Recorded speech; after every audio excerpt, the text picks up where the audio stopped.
Now, former White House chief advisor to the president and former friend of the president, Steve Bannon, has just lawyered up in what will undoubtedly be seen as a move against President Trump.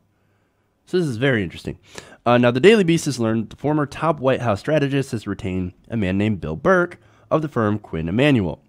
According to two sources, Burck is helping Bannon prepare for an interview with the House Intelligence Committee, which is currently scheduled for next week. The committee, of course, is looking into possible ties between President Trump and Russia. And what's very important is that this is the same firm retained by Reince Priebus as well. So, oh, look, they've got the same lawyer firm or law firm and the same guy representing them. Uh-oh. Another uh-oh. Sources also say that Bannon fully plans to fully cooperate with investigators. So he's getting a lawyer. He's going to be talking with the Intelligence Committee on the issue of Russia. Now, how important this actually turns out to be depends on, if anything, Bannon knows about the connections that Donald Trump might have with Russia. And he did, after all, say that in the about the infamous Trump Tower meeting between Donald Trump Jr., Paul Manafort, who has been indicted, and Jared Kushner, with certain people that are connected with the Russian government. He said that that entire meeting was treasonous. And he was also quoted in the book as saying that Mueller's team would crack Donald Trump Jr. like an egg. Gee, I wonder if he has information that we don't have. Now, of course, there's no wonder that Donald Trump has gone so hard after him. Not only did he publicly disavow him, but he now refers to him with his hilarious nickname of Sloppy Steve. Now, Sloppy Steve, you know what that makes me think of? Just as an aside note, it makes me think of Sloppy Joes, right? From Billy Madison. Again, that's an old school movie reference, at least when it comes to younger people. People my age definitely know what I'm talking about. You like them extra sloppy? I heard you kids love them extra sloppy. That's what makes me think of when I hear Sloppy Steve. And you know what? It fits. But look, more importantly, the relationship between Donald Trump and Steve Bannon has deteriorated quite a bit.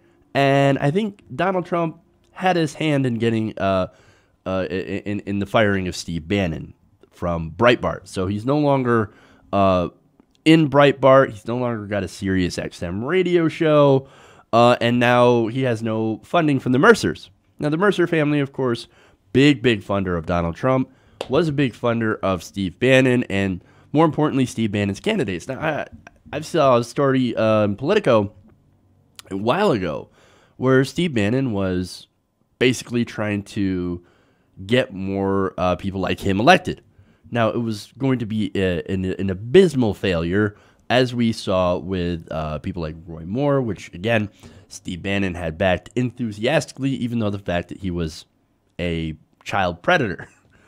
So, interestingly enough, like I said, 1.5 percentage points. That's how much Doug Jones beat him by. So, hey, we found the line. We barely found the line that some Republicans wouldn't cross. So, and that apparently is nearly electing a child predator. But anyway, so Steve Bannon backed that. That was a disaster. Other Bannon-backed candidates also a little bit of a they're disasters as well. So there's no little bit there. So look, I don't think they were going to be all that successful, but they were trying anyway. And Mercers have a lot of money. Well, since Bannon, his quotes from the book, which he did backpedal a little bit from and say, oh, no, you took me out of context. I actually met Michael Flynn in the treasonous thing. I didn't mean anything about, it was either Manafort or Flynn.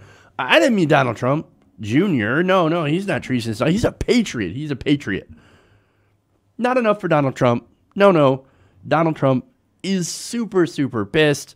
And, of course, does not like Steve Bannon at all. So there is this interesting war going on, which it seems like, at least it seemed like at the beginning, Bannon was on the losing end, but who knows? He might actually get the last laugh. We don't know. With that in mind, it looks like Steve Bannon has lost a lot because he lost his position at Breitbart, lost out that money from the Mercers, and all that stuff. So we don't know where he's going to end up. But we do know when somebody like that's backed into a corner, that's when they get dangerous. So it's possible that, look, at once he was an ardent defender of Donald Trump. He's not exactly going out there and attacking him, but it's possible with this. This could mean that he could possibly flip on Donald Trump. Depending on how much he knows, he could actually play a role in Donald Trump's possible downfall. Now, if the quotes in Fire and Fury reveal anything, is that what he possibly knows could be very damaging. So if this is the start of the Bannon strike back, well, it could be epic. I mean, he's not exactly going out there and saying terrible things about Donald Trump, but if he cooperates with the investigation and that leads to money laundering, as he had said in those quotes, hey, look, the thing that's going to bring down Trump is not collusion with Russia. No, it's going to be the money laundering.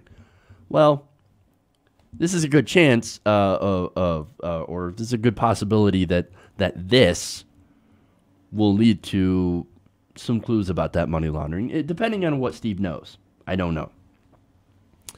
As far as I'm concerned, there's just something about two very deplorable people that are ripping each other apart that actually kind of makes this really, really enjoyable. Hey everybody, thanks for watching this video. If you want to see more like this, please hit the subscribe button below.